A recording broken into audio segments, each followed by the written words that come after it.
کہ کس طرح ہم اپنے خاندانی زندگی کو، اپنی معاشرتی زندگی کو خوشگوار بنا سکتے ہیں اللہ سبحانہ وتعالی کی مدد کے ساتھ. کوشش اپنی جگہ، لیکن ہر کوشش اس وقت فائدہ مند ہو جاتی ہے جب انسان اس کے ساتھ ساتھ اللہ تعالیٰ سے دعا کرتا ہے. حدیث میں آتا ہے کہ اللہ سبحانہ وتعالیٰ کے نزدیک دعا سے زیادہ معزز اور کوئی چیز نہیں. یعنی سب سے زیادہ اللہ تعالیٰ جس چیز کو بندے کی ویلیو کرتے ہیں وہ دعا مانگنا ہے. اسی طرح ایک اور حدیث میں آتا ہے کہ دعا کرنا افضل عبادت ہے. یعنی انسان جب اللہ تعالیٰ کے آگے ہاتھ پھیلاتا ہے، اپنے دل کی پکار اپنے رب کو سناتا ہے، تو دراصل وہ عبادت کی حالت میں ہوتا ہے اور ایک افضل عبادت کر رہا ہوتا ہے. اس لیے کثرت کے ساتھ دعائیں کرتے رہنا چاہیے، لیکن یاد رہے کہ دعا کرنے سے پہلے اللہ سبحانہ وتعالیٰ کی تعریف ضرور کی جائے. اس سلسلے میں تعریف کے بے شمار کلمات ہمیں احادیث کی کتابوں میں ملتے ہیں. انہی میں سے ایک آتا ہے کہ آپ صلی اللہ علیہ وسلم سے سوال کیا گیا کہ کون سا کلام افضل ہے. آپ نے فرمایا جو اللہ نے اپنے فرشتوں اور اپنے بندوں کے لیے چنا، اور وہ ہے سبحان اللہ و بحمدہ، سبحان اللہ و بحمدہ. یعنی جب انسان دعا کرنا چاہے تو اس سے پہلے کچھ مرتبہ جتنا اس کا دل چاہے اللہ تعالیٰ کی تسبیح اور حمد و ثنا بیان کرے، اور بار بار تکرار کے ساتھ کہتا رہے سبحان اللہ و بحمدہ.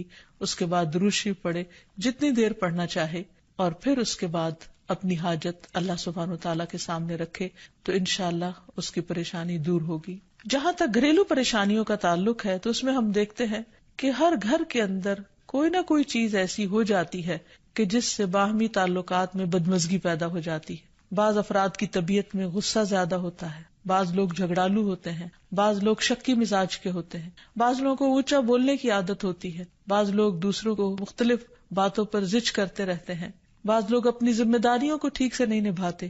تو یہ تمام چیزیں صرف نہ یہ کہ ایسے انسان کو خود بلکہ اس کے آس پاس رہنے والوں کو اذیت میں مبتلا کر دیتی. اب اس میں انسان بعضوں کو سمجھانے سے بھی کام لیتا ہے، دوسروں سے بھی مدد لیتا ہے، لیکن پھر بھی مسئلہ حل نہیں ہوتا. تو صحابہ کرام تو اپنی جوتی کا تسمہ بھی ٹوٹ جاتا تو اللہ سبحانہ وتعالیٰ سے مانگتے تھے. تو اگر گھر کے اندر کسی قسم کی ناچاکی یا پریشانی ہے تو اس سلسلے میں بھی ہمیں اللہ تعالیٰ کی طرف رجوع کرنا چاہیے، اور پھر اس کے ساتھ ساتھ دوسرے کو جو مشکل پیدا کر رہا ہے سمجھانا بھی چاہیے. جہاں تک لڑائی جھگڑے کا تعلق ہے تو اسے منافقت کی علامت بتایا گیا. آپ صلی اللہ علیہ وسلم نے فرمایا کہ منافق کی 4 علامتیں ہیں. ان میں سے ایک بات کرے تو جھوٹ بولے، وعدہ خلافی کرے، امانت میں خیانت کرے، اور جب وہ جھگڑا کرے تو گالی دے. یعنی جھگڑتا بھی ہے اور گالی بھی دیتا ہے. نبی صلی اللہ علیہ وسلم نے یہ بھی فرمایا کہ اللہ کو سب سے زیادہ ناپسند آدمی وہ ہے جو بہت جھگڑالو ہے. یعنی اللہ تعالیٰ ایسے شخص سے محبت نہیں کرتے. اس لیے اگر آپ کسی سے بات کر رہے ہو تو اس کی بات توجہ سے سن لے. چھوٹی چھوٹی باتوں پر جھگڑنا اور دوسرے کے ساتھ بد اخلاقی سے پیش آنا یہ درست نہیں. پھر اسی طرح مومن جو ہے وہ کبھی بد اخلاق نہیں ہوتا، اور بد اخلاقی پھر منافقت کی علامت ہے. رسول اللہ صلی اللہ علیہ وسلم نے فرمایا تمہارے یہ نسب نامے کسی کے لیے گالی کا سبب نہیں ہے. تم سب آدم کی اولاد ہو، ایک دوسرے کے قریب ہو. دین یا عمل صالح کے علاوہ کسی وجہ سے کسی کو کسی پر کوئی فضیلت نہیں. آدمی کے برا ہونے کے لیے یہی کافی ہے کہ وہ فحش گو ہو، بد کلام ہو، بخیل ہو اور بزدل ہو. پھر اسی طرح آپس میں محبتوں کا نہ ہونا، بہن بھائیوں میں ناچاکی یا شوہر بیوی میں ناچاکی یا والدین کے ساتھ محبت کا نہ ہونا، یہ ایک طرح سے اللہ تعالیٰ کی طرف سے ایک آزمائش بھی ہو سکتی ہے اور ایک عذاب بھی ہو سکتا ہے. مومن تو محبت کرنے والا ہوتا ہے، اور اس شخص میں کوئی خیر نہیں جو محبت کرتا نہیں اور لوگ اس سے محبت نہیں کرتے. اور لوگوں میں سب سے زیادہ بہترین انسان وہ ہے جو لوگوں کے لیے فائدہ مند ہوتا ہے. تو اس لیے بہت ضروری ہے کہ خاندان کے اندر باہم محبت پائی جائے. گھریلو زندگی خوبصورت ہو جاتی ہے اگر آپس میں ایک دوسرے سے پیار، محبت اور ہمدردی کے جذبات پائے جاتے ہیں. پھر اسی طرح بعض اوقات گھریلو زندگی میں بدگمانیاں بہت تکلیف دیتی ہیں، یا گھر کے کچھ افراد سنی سنائی باتوں پر یقین کرتے ہوئے دوسروں کے خلاف بدگمانی پال لیتے ہیں. تو اس سے بھی پرہیز کرنے کی ضرورت ہے. اسی طرح گھریلو پریشانیوں میں گھر کا تنگ ہونا بھی ایک عذاب کی شکل ہے. اس لیے نبی صلی اللہ علیہ وسلم نے ہر وضو کرنے کے بعد جو دعا سکھائی اس میں خاص طور پر یہ دعا آتی ہے کہ اے اللہ میرے گھر میں وسعت پیدا کر دے. یعنی ایک تو دلوں میں وسعت ہو، اور دوسرا یہ ہے کہ جگہ بھی کشادہ ہو. رسول اللہ صلی اللہ علیہ وسلم نے فرمایا 3 چیزیں بدبختی میں سے ہیں. عورت جب تو اسے دیکھے تو وہ تجھ کو بری لگے اور وہ تجھ پر اپنی زبان چلائے، اور اگر تو اس سے غائب ہو تو وہ اپنے نفس کی اور تیرے مال کی حفاظت نہ کرے. دوسرے مریل سواری کہ اگر تو اسے مارے اور چلائے تو تجھ کو تھکا دے، اور اگر اسے چھوڑ دے تو تجھے جلد تیرے ساتھیوں تک نہ پہنچائے، اور ایسا گھر جو تنگ اور کم سہولتوں والا ہو. تو اس لیے اگر انسان ایسی کسی تکلیف میں مبتلا ہے تو اس کا حل بھی یہی ہے کہ کوشش کے ساتھ ساتھ انسان دعا کرے. اسی طرح خرچ میں کمی، وسائل میں کمی، مال میں کمی، یہ تمام چیزیں بھی عموماً گھروں کے اندر جھگڑے پیدا کر دیتی ہیں. کھانے پینے کی قلت، بنیادی ضروریات کا پورا نہ ہونا، تو ایسی صورت میں بھی انسان اللہ تعالیٰ کی طرف رجوع کرے، اور اس کے لیے ساتھ ہی کوشش بھی ضروری ہے. کوشش میں سب سے پہلے تو یہ کہ انسان لڑائی جھگڑا چھوڑے، صبر و ضبط کی عادت ڈالے، برداشت و تحمل کی عادت اپنے اندر پیدا کرے، اپنے اخلاق کو بہتر بنائے. ایک حدیث کے مطابق اللہ سبحانہ و تعالیٰ جب کسی گھرانے پر خیر و برکت نازل فرمانا چاہتے ہیں تو اس گھر والوں کے اندر نرمی پیدا کر دیتے ہیں. اور ایک اور حدیث میں یہ بھی آتا ہے کہ جو نرمی سے محروم کر دیا گیا وہ ہر خیر و بلائی سے محروم کر دیا گیا. تو اس لیے گھر کے ہر فرد کو اپنے اپنے رویے پر غور کرتے ہوئے اپنے اخلاق کی اصلاح کرنے کی ضرورت ہے، اور دوسروں سے توقعات زیادہ رکھنے کی بجائے اپنا طرز عمل اچھا کرنے کی ضرورت ہے. اور گھر والوں کے ساتھ بہترین ہونا نبی صلی اللہ علیہ وسلم کی سنت ہے. آپ نے فرمایا تم میں سے بہتر وہ ہے جو اپنے گھر والوں کے لیے بہتر ہو، اور میں تم سب کی نسبت اپنے گھر والوں کے حق میں اچھا ہوں. یعنی آپ نے اپنی مثال دی کہ میں سب سے اچھا سلوک اپنے گھر والوں سے کرتا ہوں، تو تمہیں بھی اگر اچھا بننا ہے تو ایسا ہی کرنا ہوگا. پھر اسی طرح گھر والوں کو زیادہ سے زیادہ فائدہ پہنچانا. حسن بصری سے مروی ہے کہ اللہ تعالیٰ کے نزدیک پسندیدہ بندے وہ ہیں جو اپنے اہل و عیال کو سب سے زیادہ نفع دینے والے ہیں. پھر اسی طرح پیار و محبت سے رہنا. اگر لڑائی جھگڑا ہو بھی جائے یا کوئی غلط فہمی پیدا بھی ہو جائے تو اس وقت خاموشی اختیار کر لینا، مناسب وقت کا انتظار کر کے اس غلط فہمی کو دور کرنا ضروری ہے. پھر اسی طرح اللہ سبحانہ وتعالیٰ نے گھریلو زندگی کو خوشگوار بنانے کے لیے جو بہترین ہدایت ہمیں قرآن مجید میں دی ہے وہ ہے عفو و درگزر سے کام لینا.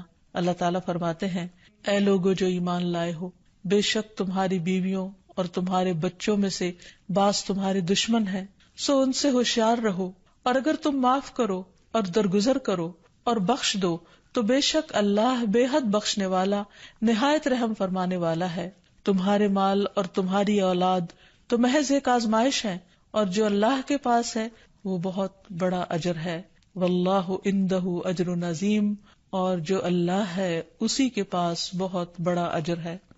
یعنی انسان کو بعض اوقات اپنی ہی بیوی یا بیوی کو اپنے ہی شوہر سے اور بعض اوقات اپنے ہی بچوں سے یا اپنے ہی والدین سے دشمنی کا اندیشہ ہو سکتا ہے، اور وہ ایک دوسرے کے لیے مصیبت اور بلا ہو سکتے ہیں. لیکن ایسی صورت میں بھی انسان کا گزارا نہیں ہو سکتا جب تک ایک دوسرے کو معاف نہ کرے.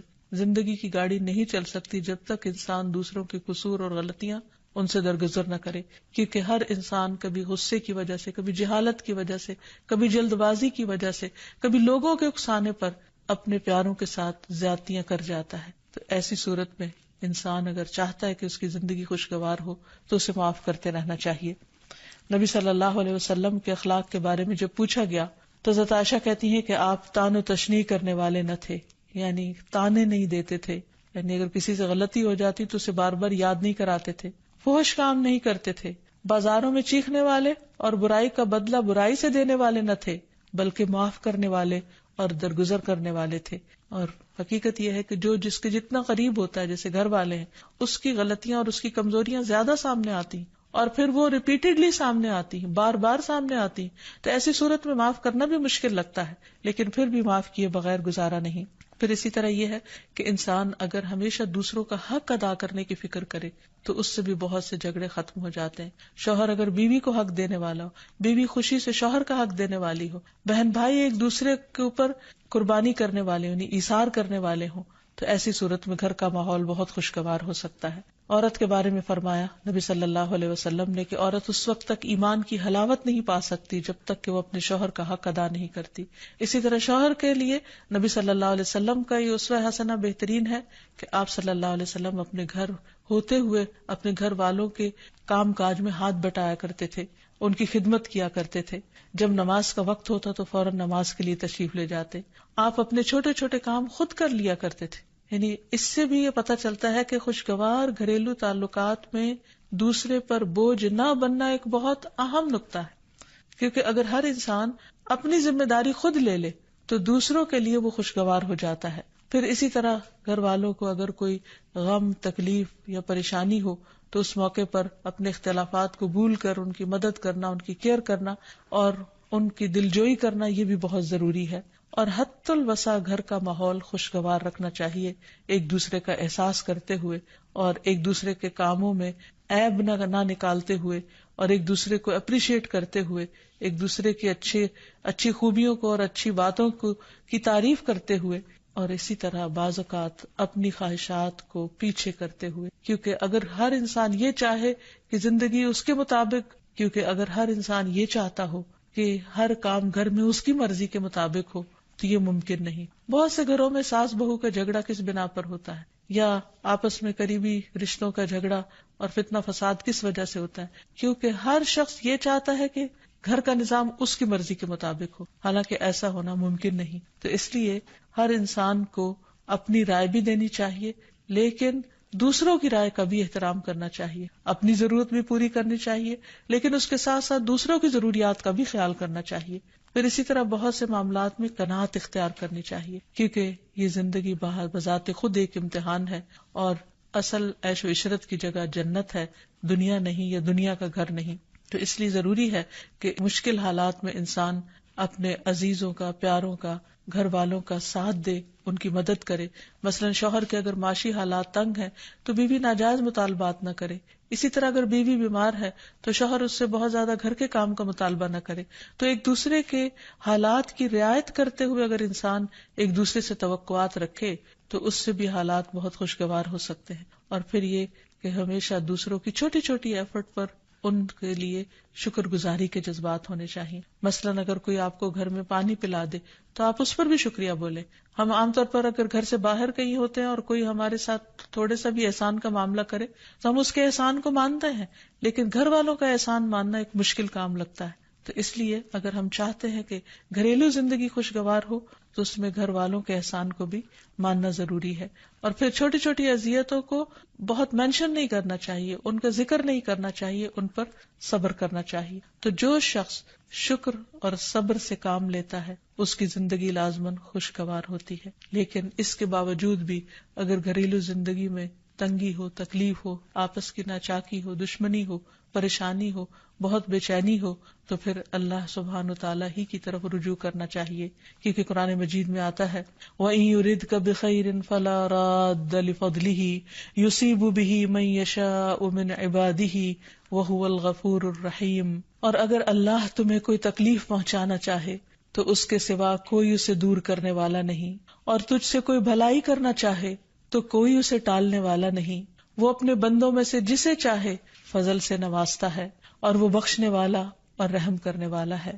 تو اس لیے چھوٹی چھوٹی تکلیفوں پر بھی فوراً اللہ کا ذکر، اللہ کی یاد، اللہ کی تسبیح انسان کے دل کو سکون بخشتے. اور نبی صلی اللہ علیہ وسلم نے خصوصاً اپنی پیاری بیٹی فاطمہ رضی اللہ تعالی عنہا کو جب وہ گھر کے کام کاج کر کے تھک جاتی تھی، کیونکہ اپنے ہاتھ سے چکی پیستی، اپنے ہاتھ سے آٹا گوندتی، اپنے ہاتھ سے اپنے گھر کے کام کاج کرتی، بچوں کو لک آفٹر کرتی، تو بہت تھک جاتی تھی. اور اسی تھکاوٹ کی وجہ سے انہوں نے ایک دفعہ نبی صلی اللہ علیہ وسلم کے پاس جب کچھ قیدی آئے تو خادم کا مطالبہ کیا، لیکن آپ صلی اللہ علیہ وسلم نے ان کو خادم دینے کی بجائے یہ تسبیحات سکھائی اور فرمایا کہ جب تم اپنے بستر پر جانے لگو تو 33 بار سبحان اللہ، 33 بار الحمدللہ اور 34 بار اللہ اکبر پڑھ لیا کرو. اور اسی لیے یہ تسبیحات فاطمہ کے نام سے بھی معروف ہیں. تو رات کو خاص طور پر بستر پر لیٹ کر یہ تسبیحات ضرور پڑھ لینی چاہیے، کیونکہ یہ گھریلو کام کاج کی تھکاوٹ کا بہترین علاج ہے اور خادم کی جگہ کفایت کرنے والی دعائیں ہیں. پھر اسی طرح گھر میں وسعت اور کشادگی کی دعا، اللہم اغفر لی ذنبی ووسع لی فی داری وبارک لی فی رزقی. اے اللہ میرے گناہ معاف کر دے، میرے گھر میں وسعت پیدا کر دے اور میرے رزق میں برکت عطا کر دے. پھر اسی طرح چھوٹی چھوٹی پریشانیوں کے سلسلے میں مثلاً بچے کو چوٹ لگ گئی یا اچانک کسی وبائی مرض کا کوئی شکار ہو گیا تو علاج معالجے کے ساتھ ساتھ دعا کرنا ضروری ہے. مثلا گھر والوں میں سے اچانک کسی کو کوئی ایسی بیماری آ گئی، کوئی اسٹروک ہو گیا یا ہارٹ اٹیک ہو گیا تو سارے گھر والے پینک ہو جاتے ہیں. ایسی صورت میں پریشانی کا صرف اظہار کرتے رہنے سے اور غمگین رہنے سے مریض کی مدد نہیں کی جا سکتی. تو اس موقع پر اللہ تعالیٰ سے دعا کرنی چاہیے. اور ایک بہت خوبصورت دعا جو نبی صلی اللہ علیہ وسلم نے حضرت اسماء بنت امیس کو سکھائی تھی کہ آپ نے فرمایا، کیا میں تمہیں ایسے کلمات نہ سکھاؤں جن کو تم پریشانی کے وقت پڑھا کرو؟ اور وہ کلمات ہیں اللہ اللہ ربی لا اشرک بہ شیئا، اللہ ہی میرا رب ہے، میں اس کے ساتھ کسی چیز کو شریک نہیں بناتی. اور آخر میں یہ کہ گھر والوں کی باہمی محبت اور الفت اور تعلقات کی بہتری کی دعا کرنی چاہیے جو پیارے نبی صلی اللہ علیہ وسلم نے ہمیں سکھائی ہے. وہ دعا ہے اللہم الف بین قلوبنا واصلح ذات بیننا واہدنا سبل السلام ونجنا من الظلمات الى النور وجنبنا الفواحش ما ظہر منها وما بطن وبارک لنا فی اسماعنا وابصارنا وقلوبنا وازواجنا وذریاتنا وتب علینا انک انت التواب الرحیم واجعلنا شاکرین لنعمتک مثنین بہا قابلیہا واتمہا علینا. اے اللہ ہمارے دلوں میں الفت پیدا فرما دے اور ہمارے آپس کے معاملات کی اصلاح کر دے، ہمیں سلامتی کے راستوں کی رہنمائی فرما اور ہمیں اندھیروں سے نجات دے کر نور کی طرف لیا اور ہمیں تمام ظاہری اور چھپی بدکاریوں سے محفوظ رکھ. ہمارے کانوں اور ہماری آنکھوں اور ہمارے دلوں اور ہماری گھر والیوں اور ہمارے بچوں میں برکتیں عطا فرما، ہماری توبہ قبول فرما. بلا شبہ تو بہت زیادہ توبہ قبول کرنے والا اور رحمت کرنے والا ہے. ہمیں اپنی نعمتوں کا شکر ادا کرنے والا بنا اور ان کی تعریف کرنے والا اور ان کو قبول کرنے والا بنا دے. ان نعمتوں کو ہم پر کامل فرما دے، یعنی ان نعمتوں کو ہم پر تمام کر دے. تو کس قدر جامع اور خوبصورت دعا ہے جو نبی صلی اللہ علیہ وسلم نے ہمیں سکھائی. گھریلو زندگی کو خوشگوار بنانے کے لیے ان دعاؤں کو پڑھتے رہنا چاہیے، یاد کر لینا چاہیے، قبولیت کے مواقع پر پڑھنا چاہیے. اگر زبانی یاد نہ بھی ہو تو دیکھ کر پڑھ لینا چاہیے، اور اگر ان کا ترجمہ نہ آتا ہو تو اردو میں پڑھنے میں بھی کوئی حرج نہیں. لیکن اللہ تعالیٰ سے مانگتے رہیے کیونکہ ساری مشکلات کا حل صرف. عن ابی موسیٰ عن النبی صلی اللہ علیہ وسلم قال مثل البیت الذی یذکر اللہ فیہ والبیت الذی لا یذکر اللہ فیہ مثل الحی والمیت. رواہ مسلم. سیدنا ابو موسیٰ رضی اللہ عنہ سے روایت ہے، نبی صلی اللہ علیہ وسلم نے فرمایا، جس گھر میں اللہ تعالیٰ کا ذکر کیا جاتا ہے اور جس گھر میں اللہ تعالیٰ کا ذکر نہیں کیا جاتا وہ زندہ اور مردہ کی مثل ہے. اللہ کے بندے، اللہ سے محبت کرنے والے ہر حال میں اللہ کو یاد کرتے رہتے ہیں، خواہ وہ اپنے گھر میں ہوں یا گھر سے باہر. الذین یذکرون اللہ قیاما وقعودا وعلی جنوبہم، وہ جو اللہ کا ذکر کرتے ہیں کھڑے، بیٹھے اور لیٹے. ایسے لوگ دنیا کے کسی بھی حصے میں ہوں، کوئی بھی کام کر رہے ہوں، ان کے دلوں میں اللہ کی یاد سمائی ہوئی ہوتی ہے. ان کے دلوں میں اللہ کی یاد صرف مسجد کی حد تک یا کسی خاص جگہ سے ہی مخصوص نہیں ہوتی، بلکہ وہ اپنے گھروں میں بھی اللہ کو یاد کرتے ہیں. اس حدیث کے مطابق وہ گھر جن میں اللہ کا نام بلند ہوتا ہے، جس میں ذکر کیا جاتا ہے، وہ اس شخص کی طرح ہے جو زندہ ہو. اس کی مثال ایک زندہ انسان کی سی ہے. اس کے برعکس وہ گھر جس میں اللہ کا نام نہ لیا جاتا ہو، اللہ کا ذکر بلند نہ ہوتا ہو، اس گھر کی مثال ایک مردہ کی سی ہے. اور آپ سب جانتے ہیں کہ زندہ اور مردہ برابر نہیں ہوا کرتے. لا يستوي الاحیاء ولا الاموات، زندہ اور مردہ برابر نہیں، دونوں میں بہت بڑا فرق ہے. اسی طرح ان دو گھروں میں بھی بہت فرق ہے جن میں سے ایک میں اللہ کی یاد بلند ہو، اللہ کا نام بلند ہو، اور دوسرے وہ جس میں اللہ تعالیٰ کو یاد کرنے والا کوئی نہ ہو. قرآن پاک میں اللہ سبحانہ وتعالیٰ کو یاد کرنے والوں کی صفت یہ بتائی گئی ہے کہ رجال لا تلہیہم تجارت ولا بیع عن ذکر اللہ، وہ ایسے لوگ ہیں جنہیں تجارت اور خرید و فروخت اللہ کی یاد سے غافل نہیں کرتی. یعنی عین دنیا کے اندر رہتے ہوئے بھی وہ اللہ کو یاد کرتے رہتے ہیں. وَإِقَامِ الصَّلَاةِ وَإِيتَاءِ الزَّكَاةِ، نماز قائم کرنے اور زکوٰۃ کی ادائیگی سے کوئی چیز انہیں منع نہیں کرتی، مانے نہیں ہوتی. اور وہ یہ کیوں کرتے ہیں؟ یعنی اللہ کو یاد کیوں کرتے رہتے ہیں اور اپنے فرائض کی ادائیگی میں سرگرم کیوں رہتے ہیں؟ یخافون یوما تتقلب فیہ القلوب والابصار، وہ اس دن سے ڈرتے ہیں جس دن دل اور نگاہیں الٹ پلٹ ہو جائیں گی، یعنی قیامت کا خوف ہے ان کے دل کے اندر. اور اس کے ساتھ ساتھ اللہ کے فضل کے امیدوار بھی ہیں. لیجزیہم اللہ احسن ما عملوا ویزیدہم من فضلہ، تاکہ اللہ ان کو بدلہ دے ان کے اچھے اعمال کا جو انہوں نے کیے، اور اپنے فضل سے زیادہ بھی نوازے.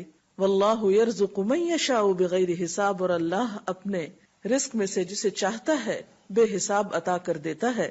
تو بات یہ ہے کہ جو دل خوف اور امید کے درمیان ہوتے ہیں وہ دل اللہ کی یاد سے معمور ہوتے ہیں، اور جن لوگوں کے دل اللہ کی یاد سے معمور ہوتے ہیں ان کے گھر بھی اللہ کی یاد سے معمور ہوتے ہیں. عام طور پر گھروں میں دو طرح سے ذکر ہوتا ہے، ایک انفرادی ذکر اور ایک اجتماعی ذکر. انفرادی ذکر میں نماز پڑھنا، قرآن کی تلاوت، اور اسی طرح چلتے پھرتے، اٹھتے بیٹھتے، گھر کے کام کاج کرتے، لیٹتے جاگتے، چلتے پھرتے اللہ کو یاد کرتے رہنا، خصوصاً وہ مسنون اذکار جو رسول اللہ صلی اللہ علیہ وسلم سے وارد ہیں.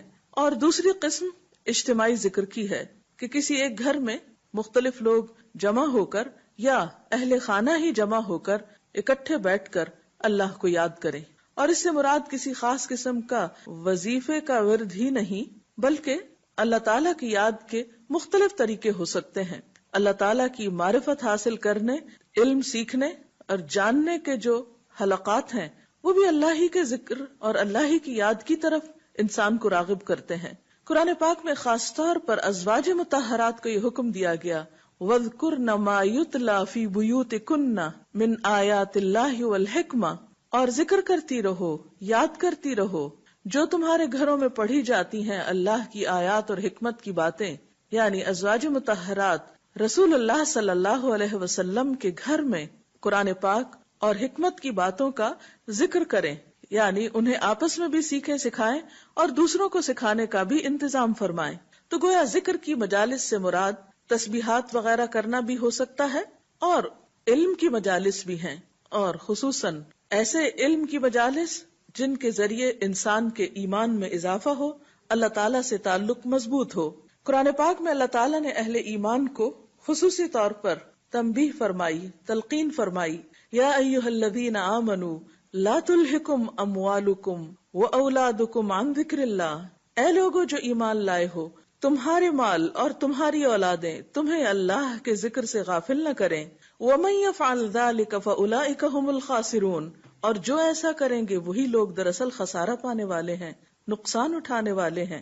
یعنی گھر میں ہوتے ہوئے انسان دنیا کے کاموں میں مشغول ہو جاتا ہے یا بال بچوں کی محبت میں بعض اوقات اللہ تعالیٰ کی یاد سے غافل ہو جاتا ہے، تو ایسے میں فرمایا کہ لا تلہکم اموالکم واولادکم عن ذکر اللہ، یہ دنیا کے مال اور یہ تمہارے بال بچے تمہیں اللہ کی یاد نہ بھلائیں. گویا گھر میں ہوتے ہوئے اللہ کو یاد کرتے رہو، اس دنیا میں رہتے ہوئے پھر ان نعمتوں کے دینے والے کو مت بھولو. حضرت ابو ہریرہ رضی اللہ تعالی عنہ بیان کرتے ہیں کہ رسول اللہ صلی اللہ علیہ وسلم نے فرمایا، جو لوگ اللہ کے گھروں میں سے کسی گھر میں جمع ہوتے ہیں اور اللہ کی کتاب کی تلاوت کرتے ہیں اور اسے باہم پڑھتے پڑھاتے ہیں تو ان پر سکون قلب اترتا ہے اور اللہ کی رحمت انہیں ڈھانپ لیتی ہے اور فرشتے ان پر سایہ کرتے ہیں، اور اللہ تعالیٰ ان کا ذکر ان فرشتوں کے درمیان کرتے ہیں جو اس کے پاس ہیں. اور جس شخص کو اس کے برے عمل نے پیچھے ڈال دیا اس کا حسب نسب اسے آگے نہیں بڑھا سکتا. اگرچہ اس حدیث میں گھروں سے مراد مساجد ہیں، یعنی اللہ کا گھر، لیکن ہم دیکھتے ہیں کہ عملی طور پر ذکر کی یہ مجلسیں، علم کی یہ مجلسیں صرف مساجد تک ہی محدود نہیں رہیں، بلکہ حضرت عمر کے زمانے میں ہم دیکھتے ہیں کہ ہر 20 گھروں میں سے ایک گھر مدرسہ بن گیا، جگہ جگہ علمی مراکز کھل گئے.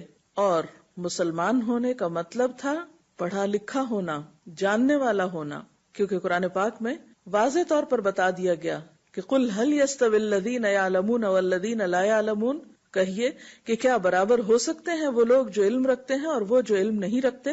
تو ذکر کی مجلسیں صرف تلاوت قرآن ہی کی مجلسیں نہیں، بلکہ ساتھ ہی کیا فرمایا، وَيَتَدَارَسُونَهُ بَيْنَهُمْ، وہ ایسی مجلسیں ہیں جس میں لوگ ایک دوسرے کے ساتھ علمی مذاکرہ بھی کرتے ہیں، ایک دوسرے کو سکھاتے بھی ہیں، تعلیم بھی دیتے ہیں۔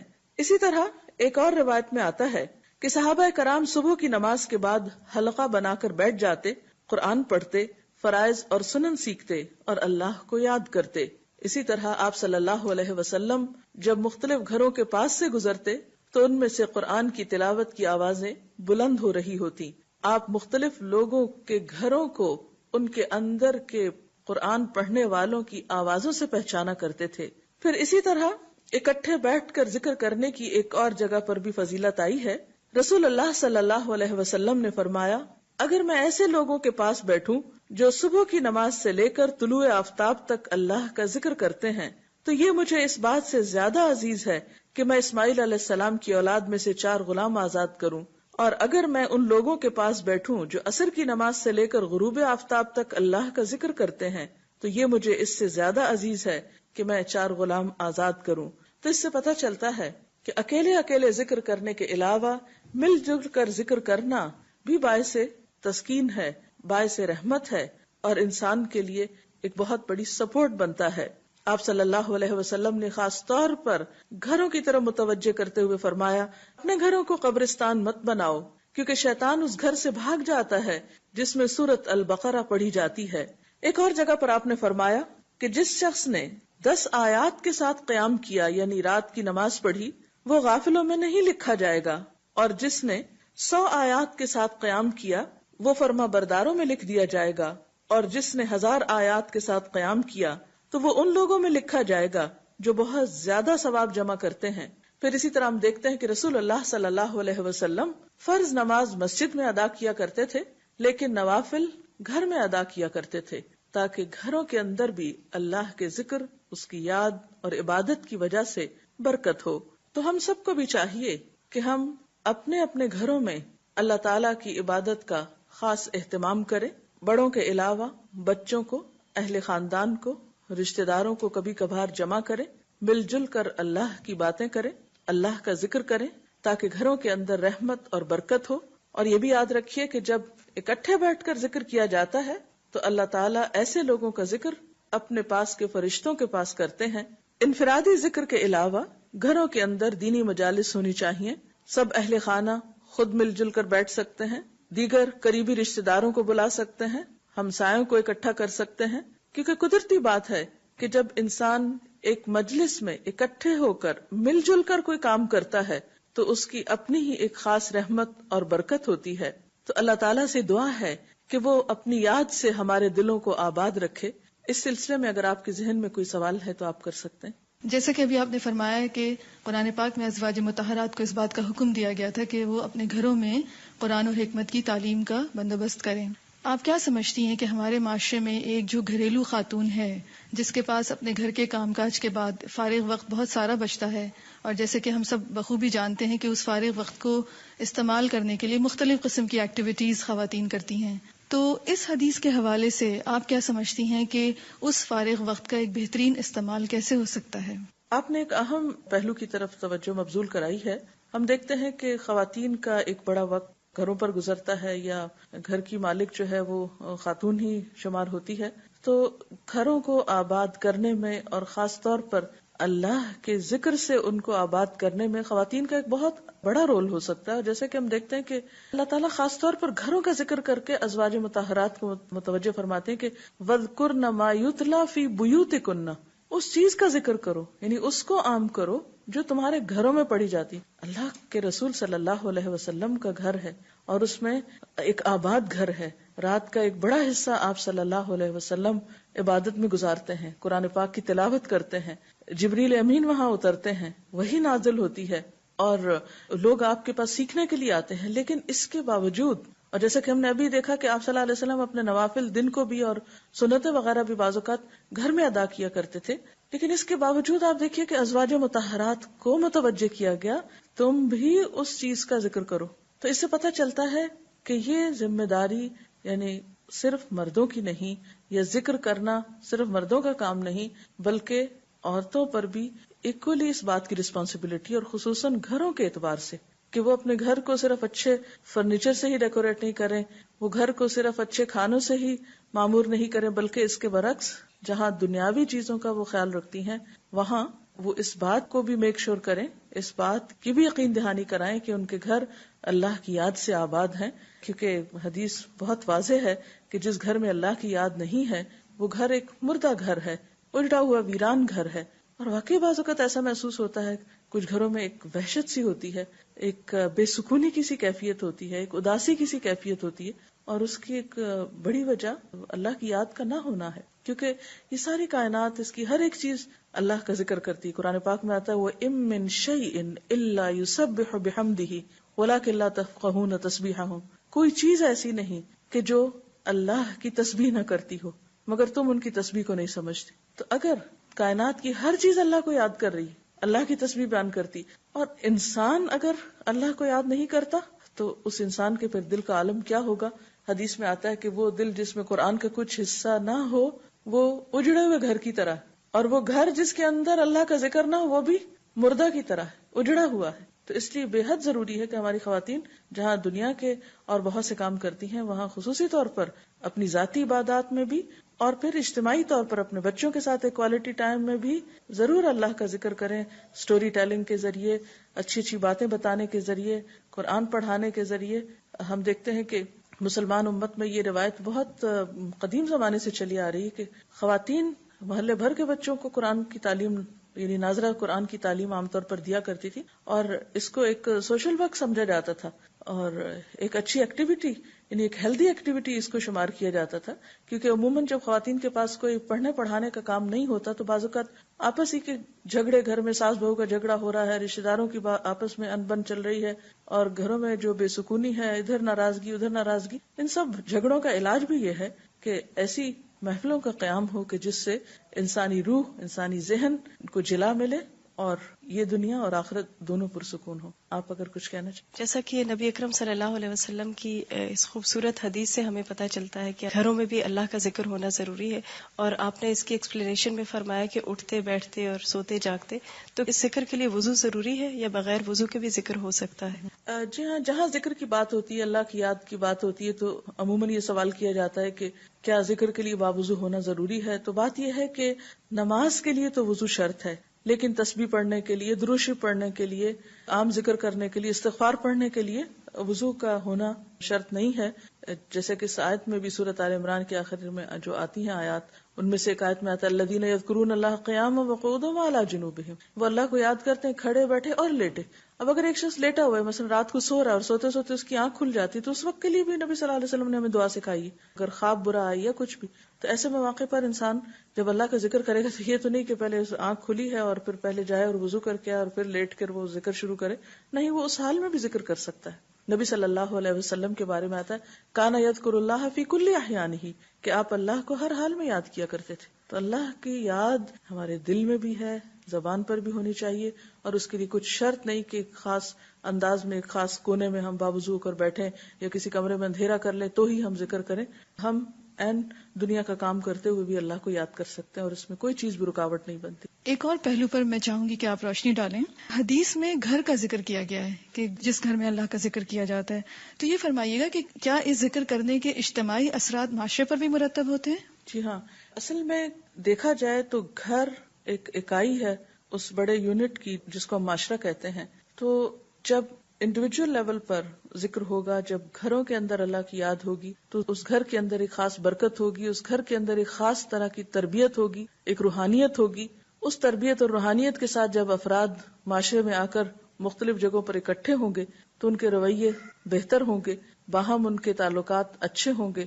اس کے برعکس کہ انسان گھروں کے اندر لڑائی جھگڑا ہو اور پھر وہاں سے فرسٹریشن کا شکار ہو کر کام پر آئے اور وہاں پھر جھگڑا شروع کر دیں، تو قدرتی طور پر جو کچھ گھر کے اندر ہوتا ہے اس کا اثر معاشرے پر بھی پڑتا ہے۔ تو یہ چیز پورے معاشرے کی اصلاح کا ایک ذریعہ ہو سکتی ہے اگر انڈیویجول لیول پر ہر گھر ایک مدرسہ ہو۔ مدرسہ سے مراد یہ کہ ہر ماں کی گود ایک مدرسہ ہے، ہر ماں ایک معلمہ ہے، ایک مربیہ ہے، اور پھر یہ کہ ایسی مجلسیں گھر والوں کو باہم اکٹھا کرنے اور ان کے درمیان ایک اچھے موضوع پر کمیونیکیشن کا ذریعہ بھی ہو سکتی ہیں۔ تو یہ دراصل نبی صلی اللہ علیہ وسلم کی جتنی بھی احادیث ہیں جو آپ کی رہنمائی ہے ہمارے لیے، سب ہماری فلاح و بہبود کے لیے ہے، ہماری ہی خاطر ہے، کیونکہ آپ رحمت للعالمین تھے، سب کے لیے رحمت بن کر آئے، اور آپ کی رحمت یہی ہے کہ جو کچھ آپ نے ہمیں سکھایا اسی میں ہماری افرادی اور اجتماعی خیر اور بھلائی ہے. تو اللہ تعالیٰ ہمیں اس سے مستفید ہونے کی توفیق عطا فرمائے. اس کے ساتھ ہی ہمارے آج کے پروگرام کا وقت اپنے اختتام کو پہنچتا ہے. اجازت چاہتے ہیں. السلام علیکم ورحمۃ اللہ وبرکاتہ.